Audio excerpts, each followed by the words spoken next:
अस्सलाम वालेकुम, मेरा नाम नुमान हबीब है और आप देख रहे हैं न्यू वर्ल्ड कोडिंग। आज हम बात करने जा रहे हैं स्विच की C++ के अंदर। मैंने एक यानी कि नंबर का वेरिएबल ले लिया और यूज़र से कहा है कि inter a choice from 1 to 5। तो अब यूज़र जो भी चॉइस इंटर करेगा उस हिसाब से हम अपना कोड रन करना चाहते हैं। तो अगर यूज़र ने number equal to like 1 enter किया है तो मैं चाहता हूँ यहाँ पे सी आउट आ जाए। इसी तरह अगर यूज़र ने 2 इंटर किया है तो यहाँ पे आ जाए नीचे, यानी कि चेक करते हैं नंबर इक्वल टू 2, तो यहाँ पे 2 आ जाए। तो इस तरह अगर आप चाहते हैं कि आपकी यानी कि 5 तक डिफरेंट लाइक 10 है तो यहाँ पर 10 इफ़ की कंडीशन लगा के आप चाहते हैं कि डिफरेंट कोड जो है वो रन हो। तो इतनी सारी इनकी इफ़ की कंडीशन लगाने के बजाय जो C++ में एक और जो मेथड जो यूज़ किया जाता है वो है स्विच। स्विच बेसिकली आपको स्विच का कीवर्ड लिखना पड़ता है, उसके बाद स्मॉल पैरेंथेसिस को एक जो है वैल्यू यहाँ पे पास करनी पड़ती है। तो उसे वो वैल्यू पास करनी पड़ती है जिस पे कंडीशन लगानी है। लाइक ये नंबर की वैल्यू पे कंडीशन लगानी, तो हम जैसे जैसे नंबर भेजेंगे मेक श्योर कि यहाँ पे हमने कंडीशन नहीं लिखनी, यहाँ पे हम जस्ट वो वैल्यू भेजेंगे जिस पे कंडीशन लगानी है। उसके बाद हम पैरेंथेसिस स्टार्ट और क्लोज करते हैं। अब इसके अंदर हम अपने केसेस डिफाइन करते हैं। लाइक हम केस का कीवर्ड लिखते हैं, उसके बाद एक स्पेस देते हैं और यहाँ पे हम लिखते हैं लाइक नंबर जो भी वैल्यू हम एक्सपेक्ट कर रहे हैं। लाइक यहाँ पे अगर मैं केस 1 लिखूँगा और उसके बाद हमें कॉलन लगाना होता है और उसके बाद हम पैरेंथेसिस लगा के अपना कोड लिख सकते हैं। इसी तरह सेकंड है केस, तो बेसिकली ये जो 1 है केस 1 तभी यानी कि रन होगा जब नंबर की वैल्यू 1 होगी। केस 2 तभी रन होगा जब नंबर की वैल्यू 2 होगी। इसी तरह मैं यहाँ पे केस 3 बना सकता हूँ और ये तभी रन होगा जब इसकी वैल्यू 3 होगी।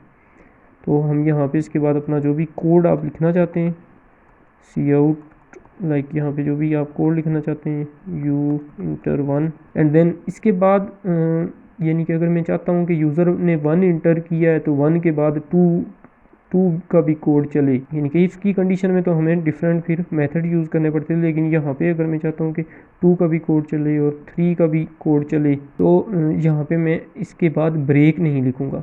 अगर लाइक इसी तरह मैं छोड़ दूँ केस 1 केस 2 केस 3 लिख के, तो बेसिकली ये जो कोड है जब अगर यूज़र ने 1 भी इंटर किया है तब ये सारी जो वैल्यूज़ हैं शो होंगी। अगर यूज़र ने 2 इंटर किया है तो ये लास्ट वाली 2 वैल्यूज़ शो होंगी। अगर यूज़र ने 3 इंटर किया है तो जो लास्ट है वो वैल्यू शो होगी। तो इसमें अगर आप ब्रेक नहीं लगाते, यहाँ पे आपको ब्रेक लगानी पड़ती है। अगर आप ब्रेक नहीं लगाते तो नीचे वाले केसेस जो हैं वो भी शो हो जाते हैं। तो आप अगर इस तरह भी कोई आप यानी कि लॉजिक है कि आपको नीचे वाले कुछ केसेस भी शो करने, तो आप इस तरह अगर ब्रेक ना लगाएंगे तो वो शो हो जाएगा। अदरवाइज़ वरना हम ज़्यादातर इनके ब्रेक लगाते हैं ताकि हमारा वहीं जो केस है जो हम करना चाहते हैं रन वहीं रन हो। अब इसमें आप जितने चाहें उतने केसेस जो हैं बना सकते हैं, लेकिन मेक श्योर कि यहाँ पे जो वैल्यू है उसकी टाइप इस वैल्यू की टाइप के इक्वल होनी चाहिए। लाइक ये एक इंटीजर है, ये भी एक इंटीजर है। ओके, तो अगर मैं यहाँ पे इंटीजर की जगह लाइक फ्लॉट लिखता हूँ तो ये एरर देगा, क्योंकि यहाँ पे हम फ्लॉट वैल्यूज़ यूज़ नहीं कर सकते, फ्लॉट डबल हम यूज़ नहीं कर सकते। हम यहाँ पे स्ट्रिंग जो है वो इसे पास नहीं कर सकते। बेसिकली ये जो स्विच है ये इंटीजर के लिए वर्क करता है, उसके बाद ये करैक्टर के लिए वर्क करता है। और एक थर्ड टाइप है वो एनम, जो यानी कि हम खुद डिफ़ाइन करते हैं डेटा टाइप, वो इस पे यानी कि स्विच जो है इन तीनों पे वर्क करता है। तो अगर यहाँ पे एक 4 है तब भी ये वर्क करेगा, या फिर यहाँ पे एक इंटीजर है तो तभी ये यहाँ पे वर्क करेगा। तो इसके बाद अगर हम देखें तो मैंने केस 1 केस 2 केस 3 लिखा है, लेकिन मैं चाहता हूँ अगर ये तीनों केस ना हुए तो एक यानी कि खुद से एक केस हो, तो उसको हम कहते हैं डिफ़ॉल्ट।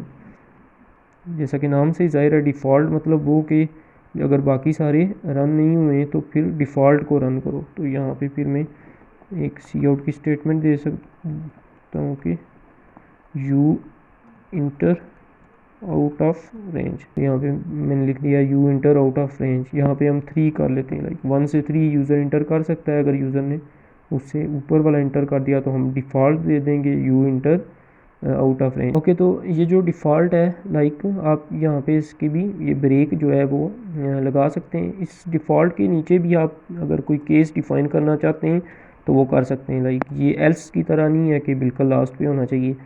यहाँ पे भी आप जो अगर लाइक केस 4 भी है तो वो भी आप यहाँ पे डिफाइन कर सकते हैं। तो ये सबसे पहले यानी कि सारे केसेस चेक होंगे, केस 4 भी चेक होगा। अगर ये केस लाइक यूज़र ने अगर 4 इंटर किया है तो ये नहीं आएगा डिफ़ॉल्ट, ये केस 4 वाला आएगा। अगर यूज़र ने 5 इंटर किया है तब ये डिफ़ॉल्ट जो है वो शो हो जाएगा। तो इस तरह ये यानी कि स्विच जो है हमारा वर्क करता है।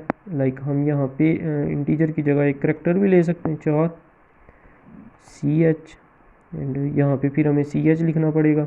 सीन भी करेंगे CH और यहाँ पे भी हमें CH लिखना पड़ेगा।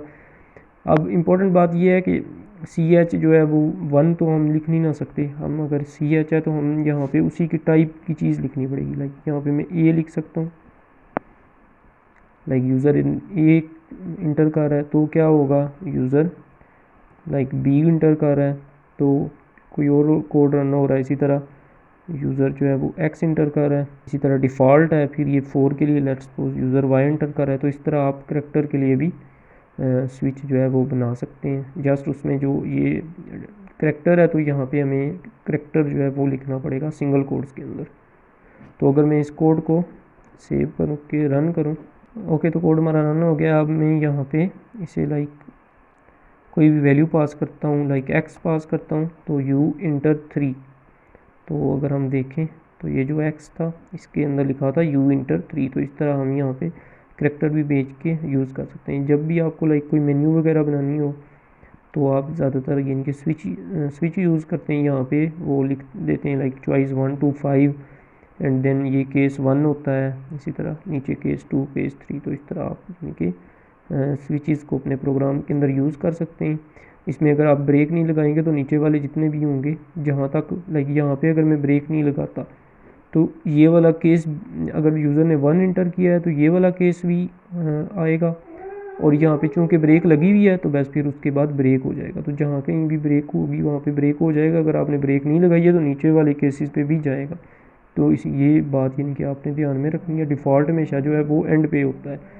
तो अगर आप यहाँ पे लिख भी रहे हैं तब ये डिफ़ॉल्ट जो है वो एंड पे ही लाइक समझा जाएगा कि वो एंड पे है, क्योंकि वो एक डिफ़ॉल्ट वैल्यू है ना, बाकी सबके साथ मैच नहीं होगा तभी उस पर जाएगा। तो इस तरह स्विचेस जो है C++ के अंदर वर्क करते हैं। उम्मीद है आपको वीडियो की समझ आई होगी। हमारे चैनल को सब्सक्राइब करें। अल्लाह हाफिज़।